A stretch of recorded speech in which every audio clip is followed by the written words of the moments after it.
maglabas ka ng batayan. Ang masama, nagsasalita lang walang batayan. Ako may batayan, Biblia. Nung i-translate po ng Katoliko at Protestante ang Biblia, pinalitan nila yung Lord ng Yahweh. Bakit Yahweh? Kung babasahin mo naman, yung translation ng Jehovah's Witnesses, ang inilagay naman, Jehovah. Ha? Tanungin ko kayo. Sino mas learned? Sino mas matalino? Yung bisita natin o lahat ng paring Katoliko, lahat ng Protestante, lahat ng Jehovah's Witnesses, pag samasamahin mo, bukod tangi, hindi nila alam lahat. Alam nitong ating bisita. Brother Eli, I'm very glad. Hindi na, talagang ako'y natutuwa dahil naisulat mo doon yung tunay na pangalan ng ating Panginoon. Pero hindi ko natin alam ang pronunciation. No? I will read for everybody to hear. Hindi po. Pwede hindi ba? natin... Pero kasi alam ko basahin yan eh. Yod, He, Wow, He. Ibig sabihin, Yaw, Hu. Hindi po, kapatid. I'm sorry, Ito no? po yan. Mayroon akong Biblia rito na Hebrew eh. Meron din po ako. Okay. So, thanks. Ganito po, ganito Hindi po. ako, I'm not Sandali lang against po, you. sandali kapatid. Ito, kung basahin, mula sa kanan pa kaliwa. Y, H, W, H. Yod, He, Vav, He. Yan. Hindi huya-huyan eh. I'm sorry, brother. Wala hong vowels yan eh. Nobody knows how to pronounce this dahil walang vowels yan. Wala pong vowels yan, kapatid. You are... Huwag mo natin dadagdagan. Nasa Biblia, walang vowels and nobody now can boast to know which vowels were used. A, E, I, O, U. May nagpipresume yung Yahweh. Y-H-W-H. Ilagay mo. Yan. Hindi Yung iba, ang ginawa nila, Y-H-W-H, nilagyan nila ito ng vowels. Nilagyan ng A, nilagyan ng I. O di, naging Yahweh. Sabi ho ng iba yon Yahweh. Kung maglalagay tayo, hindi na tayo magkakasundo. Lagay mo, lagay ko. Walang kwenta yon. Let us stick to the original. Ganun po yun. Brother Eli, we will find out, no? Kung tama yung sa'yo, wala namang problema kasi truth seeker ka, as I have said, like me. Tingnan natin yung Hebrew, chapter 1, verse 4. Ano bang inilagay doon? Sana maunawaan mo yun. Hebrew 1 verse 4? Yes. The book of Hebrews? Chapter 1, verse 4. Basahin po natin. Lagay sige, natin. basahin natin. Being made so much better than the angels, as he hath by inheritance obtained a more excellent name than they. Dapat matakot ka dyan sa inheritance. Kasi mula sa langit yan eh. Ganito po. Binigay ng Nalagay ko. angel. Hindi ako nagtatalo sa iyo. Ibig ko lang sabihin. Yung salita yung dapat that akong matakot, you are implying na wala, hindi ko naintindihan yung binasa nyo eh. Sige. Ini-imply nyo, hindi ko alam yung binasa nyo. Pero to tell you the truth, baka kayo ang hindi nakakaintindi sa binasa nyo. Babasahin ko sa inyo. Ilagay mo uli sa screen. Ako po ang babasa. Okay. Being made so much better than the angels, as he hath by inheritance obtained a more excellent name than they. What is that more excellent name that was obtained by Jesus Christ, more excellent than angels? Ano yun? Itutuloy mo lang. For unto which of the angels said he at any time, Thou art my son. This day have I begotten thee. Wala siyang pinagsabihan, kahit sinong anghel, kahit kailan, wala siyang pinagsabihan, ikaw ang aking anak. Yon ang more excellent kesa sa angel. Hindi naman ang ibig sabihin, lalagyan nyo ng sarili nyong interpretasyon. Wala ko siyang pinagsabihan nun. Si Kristo lang ang tinawag niyang anak. Kahit nga anghel, hindi niya tinawag na anak niya. Isa lang ang tinawag niyang anak, si Kristo lang. Walang Jesus Christ noong panahon. Kapatid, magpipilitan lang tayo. Amerikano yun eh. Hindi. Kapatid, ganito po. Pero, Tanggapin natin. Oh. Papilosofya po yan eh. philosophy, no, Hindi, it's true. papilosofya yung walang Jesus Christ nung panahon dahil Amerikano. Sasabihin ko sa inyo, sa Biblia, wala namang post-pro eh. Oh, may post-pro ba sa Biblia? Pero reality, may post-pro. Tama? Sa Biblia ba may ampalaya? Wala. Wala kang mababasang ampalaya, amargoso sa Biblia. Pero may ampalaya po sa Biblia. Babasahin ko, may ampalaya. Basahin mo sa Exodo. At kanilang kakanin ang laman sa gabing yaon, na inihaw sa apoy at tinapay na walang lebadura. Kakanin nilang kaulam ng mapapait na gulay. Ampalaya ba kasama ron? Gulay ba ampalaya? Mapait ba? O may ampalaya ba sa Biblia? Pero walang salitang ampalaya sa Biblia. Pero the reality, may ampalaya sa Biblia. Huwag natin pilosopuhin, kapatid. Walang Amerikano nun. Tama, walang Amerikano nun. Dahil ang Biblia isinulat sa Hebrew at saka sa Greek. Pero, nung isulat ba sa Greek, meron bang Yesu Kristo? Meron! Si Pablo nga sa Greek nagsulat eh. Ang katunayan, si San Lucas, hindi marunong ng Hebrew. Ang nagsulat ng Book of Luke at ang nagsulat ng Acts of the Apostles, si San Lucas, siya po'y isang Griego, hindi po siya Ebreo. Paano siya magsusulat sa Ebreo? Nakita nyo? Merong writers the New Testament book na Greek ang ginamit. Tapos gusto mo palaging Ebreo. Hindi makatwiran yon. Whatever your tongue is, whatever in your tongue is the name of the Father, kung ginagamit mo sa tamang paggamit, naiintindihan ka ng Diyos, kay Latin, kay Ebreo, kay ano pa. Naiintindihan ka ng Diyos. Ganun po yun, kapatid. Wag nating lagyan ito ng vowels. Wala pong vowels yan. Strictly, Yod, He, Bau, He. Wala pong vowels yan. Walang nakakaalam ng pronunciation yan. Iyan ay sinulat ng kanyang kamay. Tama po, pero walang At vowels. binigay ang pangalan niya sa kay Tama po, Moses. walang vowels po. Maski walang vowels, ibig ko sabihin na he have vocalized that with Moses. Yes. Basahin natin. With Moses and not with you. Yes! To his people, yes, they know his name. Tama po yan sinasabi nyo, wala po tayong pagtatalo dyan eh. Kaya nga. Pero you have to accept the truth that nobody in our generation knows the exact pronunciation of that Hebrew word. Except his people. Wala po, wala po. He wrote that. Sabi mo, Wala. tama. Especially Filipinos. Ang Pilipino magsasabi sa akin, alam niya exact pronunciation. How dare you? Saan ka kukuha ng batayan? Meron ka bang tape recorded message para sabihin mong yawo? Yan ang ibig sabihin? Panluloko mo sa kapwa Pilipino yan, kapatid. Wala yan. Wala yan. How dare you? Maglabas ka ng batayan. Ang masama, nagsasalita lang walang batayan. Ako may batayan, Biblia. Yan ang masama. Bakit mo sinulat sa taas kung walang Hindi ka pala naman nagtatanong eh. Meron ka na palang baon-baon sarili mong paniniwala, sarilinin mo na lang, you are not welcome in this congregation.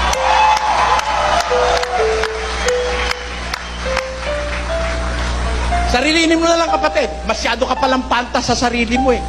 Maglabas ka ng batayan. Meron ka bang tape recorded ng conversation ni Moses at saka ng Diyos?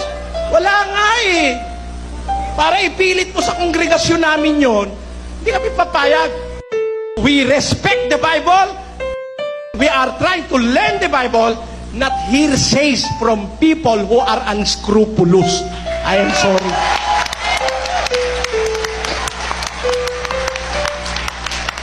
Wala pong vowels yan. Tingnan niyo ha. Ang Jehovah's Witnesses, naniniwala ang pangalan daw ng Diyos, Jehovah. Alam niyo, sabi ng Jehovah's Witnesses, lagay mo sa screen, reasoning from the scriptures. Hence, some moderns have framed the name of Jehovah, unknown to all the ancients, whether Jews or Christians. For the true pronunciation of the name, which is in the Hebrew text, by long disuse, is now quite lost. Kita nyo? The pronunciation was lost. For long disuse, The pronunciation was lost. Nobody now knows the exact pronunciation. It can be Yahweh, sabi nila. It can be Yewa. It can be Yowo. Masama naman pagka sa Iloilo ko sinabi. It can be.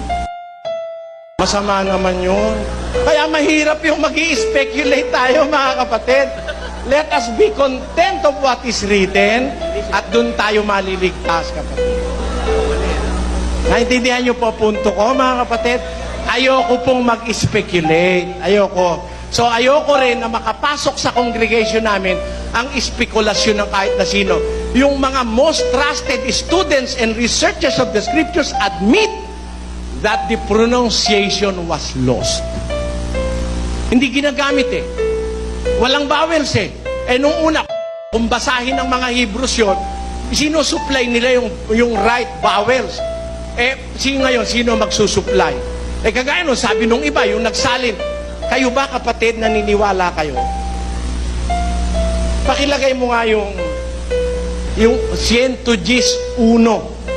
sa English, sa Good News Bible. Yung Biblia pinagtulungang i-translate ng Katoliko at ng Protestante. Pakinggan niyo po. The Lord said to my Lord, sit here at my right side until I put your enemies under your feet. Tanyo, sinasabi rito ni David, the Lord said to my Lord. Dalawang Lord. Tawag niya Lord. Diba sabi mo kay David, ba't hindi mo tinawag na Yahweh o Yahoo? Gusto niya Lord, ano pakialam mo? Yun ang nakasulat eh. Oh. Sabi naman nung iba, Yahweh naman daw. Lagay mo yung may Yahweh. Sinabi ni Yahweh, sa hari ko't Panginoon, maupo ka sa kanan ko. Nung i-translate po ng Katoliko at Protestante ang Biblia, pinalitan nila yung Lord ng Yahweh. Bakit Yahweh? Kung babasahin mo naman, yung translation ng Jehovah's Witnesses, ang inilagay naman, Jehovah. Ha? Tanungin ko kayo, sino mas learned? Sino mas matalino? Yung bisita natin o lahat ng paring Katoliko, lahat ng Protestante, lahat ng Jehovah's Witnesses, pag samasamahin mo, bukod tangi, hindi nila alam lahat. Alam nitong ating bisita. Come on. Come on naman. Hindi naman ako nang hahamak ng kapwa. Kailangan ko lang naman pruweba eh. Kailangan pruweba. Dapat may batayan. When you sing, you begin with Do, Re, Mi. When you read, you begin with A, B, C. When you sing, you begin with Do, Re, Mi. Do, Re, Mi. The first three notes just happen to be Do, Re, Mi. Do, Re, Mi. Do, Re, Mi, Fa, Sol, La, Si. Do, a deer, a female deer, play a drop of golden sun. Me, a name I call myself, a long, long way to run. O, tamo, pag meron tono, nakakaintindihan tayo eh. Ilagay natin sa tono. Ang tono ang kasulatan. Pag wala sa Biblia, wala sa tono. Naintindihan niyo mga kapatid? Pag wala sa Biblia, wala sa tono. Huwag tayong magyabang. Huwag tayong magyabang. Alam mo ang pronunciation nito? Kayabangan lang yun, di totoo. Hindi totoo. Hindi totoo. There is no way of knowing now the exact pronunciation of that Hebrew word. What we can say now, ito. Alam niyo, tuturuan ko kayo ng sikreto ng Biblia, mga kapatid. Sabi Jehovah's Witnesses, Jehovah raw pangalan ng Diyos. Sabi naman daw niya, Yohu. Ha? Sabi naman nung iba, Zeus. Sabi, kahit sino pa magsabi, kanya-kanya silang sabi. Tanong, ikaw ba anak ng Diyos? Kung tinatanggap mong anak ka ng Diyos, naglilingkod ka sa Diyos, tatawag ka sa Diyos, ano tatawag mo sa Kanya? Jehovah? Hindi. Anak ka, tawag mo sa Kanya, Ama namin, nasa langit ka, Our Father, which art in heaven, hallowed be thy name. Thy kingdom come, thy will be done in earth as it is in heaven. Alam nyo to, ha? Give us this day our daily bread, and forgive us our debts as we forgive our debtors, and lead us not into temptation, but deliver us from evil. For thine is the kingdom and the power and the glory forever.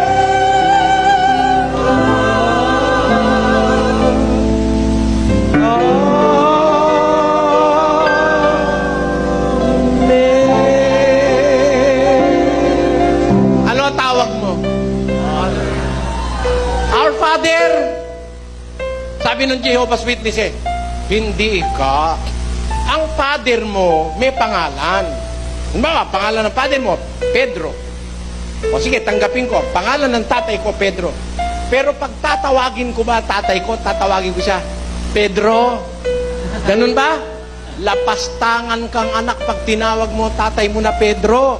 Kahit na 10 pa ang pangalan ng tatay mo, wala kang tatawagin sa gitna ng kagipitan, kundi, Tatay! Tatay! Sakluluhan mo ko. Amen?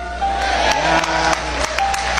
Kahit ano pa ang pangalan niya, kahit ano pa ang pangalan, sinasabi ko sino-sino, kung ano-ano pinagsasabing pangalan, basta anak ka ng Diyos. Sabi ni Kristo, manalangin kayo ng ganito, Ama namin nasa langit ka. Anong tawag natin?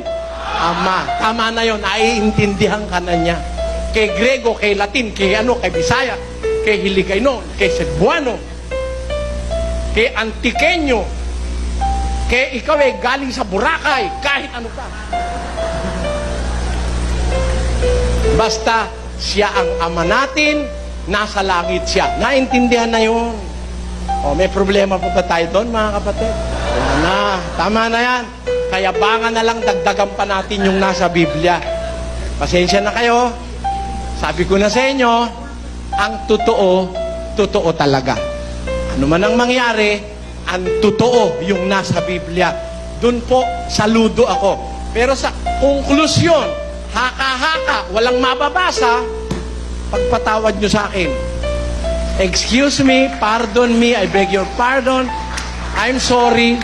Pasensya na kayo, mga kababayan taga Iloilo. Alam ko malalambing kayo. Ako hindi malambing. Diretsahan po ako eh. Pasensya na kayo. Kasi kailangan talaga ganun. Bawa may pigsa, malaki. Doktor ka. Hihiwain mo. Tuwing gaganunin mo, sabi nung pasyente, aray! Atras ka na.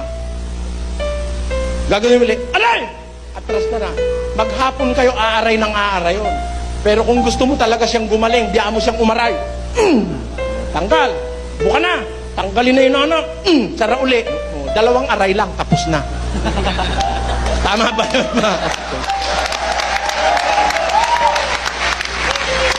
Salamat po. Sana basbasan ng Diyos ang bayang ito ng Iloilo. At sana magtagumpay kayo mga kapatid sa inyong paghahanap sa katotohanan.